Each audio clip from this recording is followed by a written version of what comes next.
Poursuivons notre étude des vertus théologales avec la troisième vertu théologale, après la foi, après l'espérance, vient la charité. La charité est cette vertu surnaturelle par laquelle nous aimons Dieu pour lui-même et par-dessus toute chose, à cause de sa bonté infinie. Et en plus, nous aimons le prochain pour Dieu. Donc c'est une vertu qui comprend beaucoup de choses. D'abord, il faut dire que c'est une vertu surnaturelle. Elle est surnaturelle dans son principe, c'est-à-dire à sa base, dans sa cause, si l'on peut dire, elle vient de Dieu. La charité est inséparable de la grâce.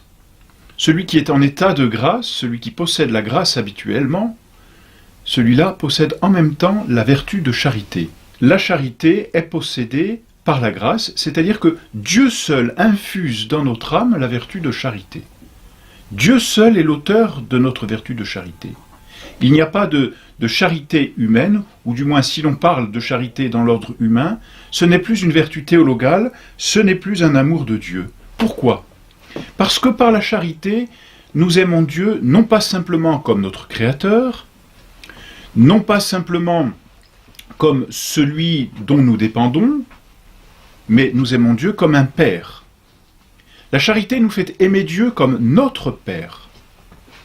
Or, comment Dieu est-il notre Père ? Par la grâce, c'est-à-dire par l'adoption qu'il a fait de nous. Celui qui n'a pas la grâce n'a pas Dieu pour Père. Bien sûr, il a Dieu pour Créateur, il a Dieu pour Père dans un sens très large, mais il n'est pas fils de Dieu, parce qu'il n'a pas la grâce. Et donc, n'étant pas fils de Dieu, fils adoptif de Dieu, il ne peut pas aimer Dieu comme un père. Voilà pourquoi il faut la grâce pour avoir la charité. Voilà pourquoi on dit que la charité est surnaturelle dans son principe. La charité est surnaturelle dans son objet, parce qu'elle nous fait aimer Dieu tel que nous le connaissons par la foi. Elle ne nous fait pas aimer Dieu comme simplement l'horloger, disait Voltaire, n'est-ce pas, de ce monde. Elle ne nous fait pas encore une fois aimer Dieu comme le créateur de toutes choses. Elle nous fait aimer Dieu comme ce Père qui nous a révélé son intimité parce qu'il nous a donné sa vie. Or, quelle est cette intimité ? C'est précisément le mystère de la Sainte Trinité et tous les mystères qui en découlent.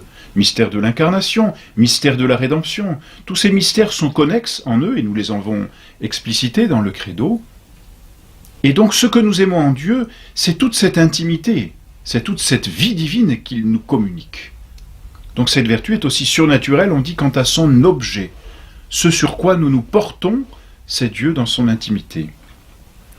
Et enfin, cette vertu est surnaturelle parce que quant à sa fin, c'est-à-dire quant à ce vers quoi nous nous orientons, eh bien c'est Dieu voulu pour lui-même et non pas pour nous.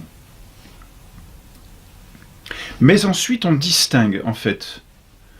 On dit, n'est-ce pas, dans l'acte de charité, et même on le dit couramment, avoir la charité, c'est aimer Dieu, mais c'est aussi aimer le prochain. Et alors, il faut comprendre le juste rapport qui existe entre l'un et l'autre. Car il n'y a qu'une seule vertu de charité. Et c'est par la même vertu que nous aimons Dieu et que nous aimons notre prochain. C'est par la même vertu, c'est-à-dire par le même motif, que nous nous portons vers Dieu et que nous nous portons vers le prochain. Il n'aime pas Dieu, dit saint Jean, celui qui n'aime pas le prochain. C'est un menteur. Cette charité, cette double charité, comme on dit, n'est-ce pas, charité vis-à-vis de Dieu et charité vis-à-vis du prochain, en fait, ces deux charités, qui n'en sont qu'une en réalité, sont inséparables. On ne peut pas aimer Dieu sans aimer le prochain. On ne peut pas aimer le prochain sans aimer Dieu. C'est par la même vertu de charité que nous aimons et Dieu et le prochain. Alors, quel est ce motif unique par lequel nous aimons et Dieu et le prochain ? C'est Dieu en tant qu'il est souverainement aimable. C'est Dieu parce qu'il est aimable, c'est-à-dire dans sa bonté elle-même. La charité trouve son origine dans la contemplation d'un Dieu si bon, si miséricordieux, si infiniment parfait, que nous sommes portés à l'aimer. Il est aimable par lui-même.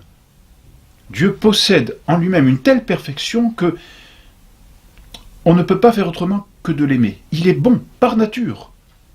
Et c'est cela le motif de la charité. C'est Dieu. Et c'est incroyable. Et c'est merveilleux.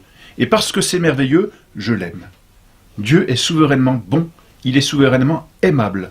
Et donc nous devons l'aimer. Et alors du coup, pourquoi aimons-nous le prochain?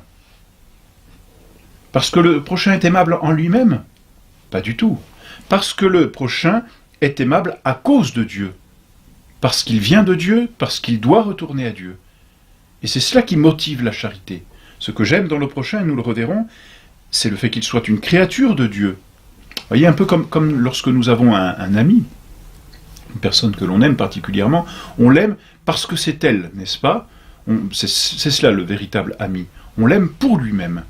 Mais finalement, en l'aimant lui-même, on va aimer tout ce qui vient de lui-même. Et donc les choses qui dépendent de lui, on va les aimer parce qu'elles sont de lui.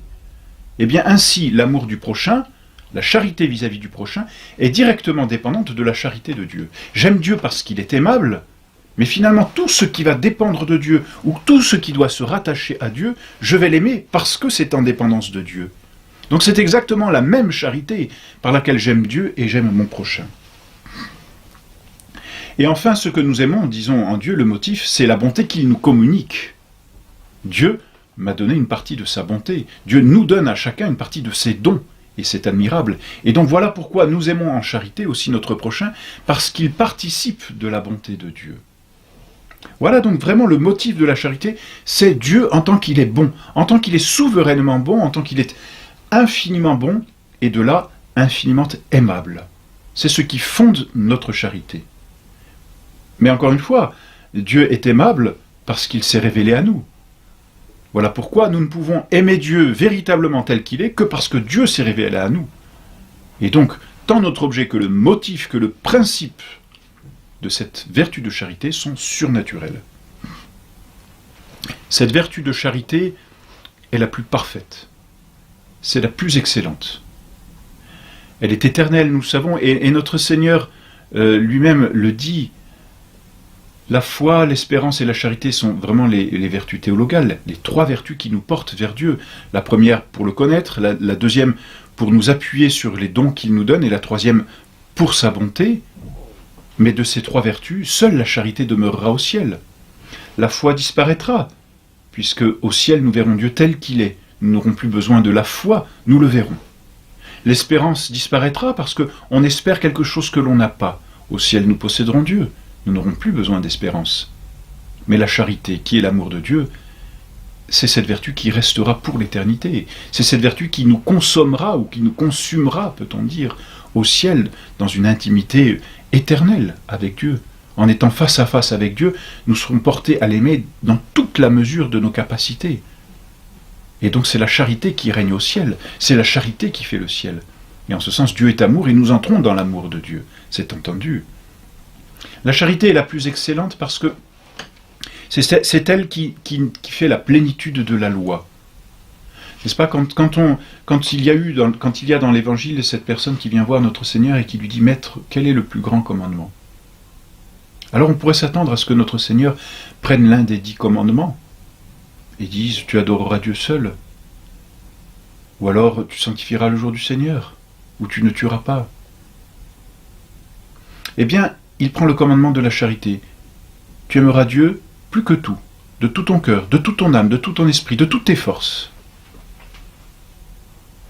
Le sommet de l'accomplissement de toute la loi, et notre Seigneur dit bien qu'elle se résume, toute la loi se résume à cet unique commandement, c'est l'amour de Dieu. Et il ajoute, un autre lui est semblable, et ça on le reverra, semblable. C'est-à-dire qu'il y a une charité pour Dieu, mais il y a une autre charité qui est identique, semblable, dit notre Seigneur. Cette vertu de charité est aussi excellente parce qu'elle crée en l'âme, par sa présence, une véritable amitié avec Dieu. Une amitié, c'est-à-dire on peut dire une intimité entre l'homme et Dieu. En fait, Dieu, en nous donnant la charité, nous donne son amitié, nous propose son amitié. Et qu'est-ce que l'amitié? C'est un amour de bienveillance. C'est un amour par lequel on veut le bien de celui que l'on aime. Dieu nous propose d'être ses amis. Et en nous disant ça, il nous propose lui-même d'être notre ami. Je ne vous appelle plus mes serviteurs, mais mes amis, dit notre Seigneur aux apôtres. Et donc Dieu, par la charité, nous propose d'entrer dans son amitié, c'est-à-dire d'avoir comme une certaine égalité avec lui, car c'est cela, les amis ont une certaine égalité entre eux. Eh bien, Dieu nous propose cette amitié.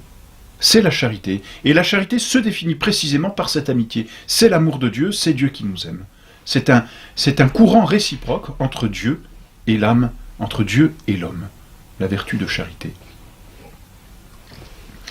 Ensuite, la charité a cette perfection qu'elle vient justifier le pécheur. C'est-à-dire que celui qui possède la charité n'a plus en lui de péché mortel. Il y a une contradiction entre le péché mortel et la vertu de charité. Parce que le péché mortel tue dans l'âme, c'est ça qu'il le définit, la vie de Dieu. La charité donne à l'âme la vie de Dieu. Donc il y a une incompatibilité entre le péché mortel et la vertu de charité. Et enfin, la vertu de charité est la plus excellente parce que on dit dans un langage technique qu'elle est la forme de toutes les autres vertus. C'est-à-dire que la charité nous conjoint directement à Dieu comme notre fin, comme notre bien, c'est ça. La fin, le bien, c'est la même chose. C'est le souverain bien, donc c'est la souveraine fin. C'est la fin dernière. Par la charité, nous sommes directement conjoints à notre fin dernière. De sorte que celui qui agit par la charité, même avec d'autres vertus, que ce soit la prudence, que ce soit l'obéissance, que ce soit la justice et toutes les autres vertus, s'il le fait avec la charité, il conjoint en même temps toutes ces vertus à la fin dernière. C'est-à-dire que toutes ces vertus qui sont des moyens d'agir en vue de la fin sont directement ordonnées à la fin parce qu'il y a la charité. C'est en ce sens qu'elle est la forme de toutes les autres vertus, c'est-à-dire qu'elle les prend et elle les embrase comme si elle les conduisait directement vers leur fin dernière. Voilà donc l'excellence de cette vertu de charité.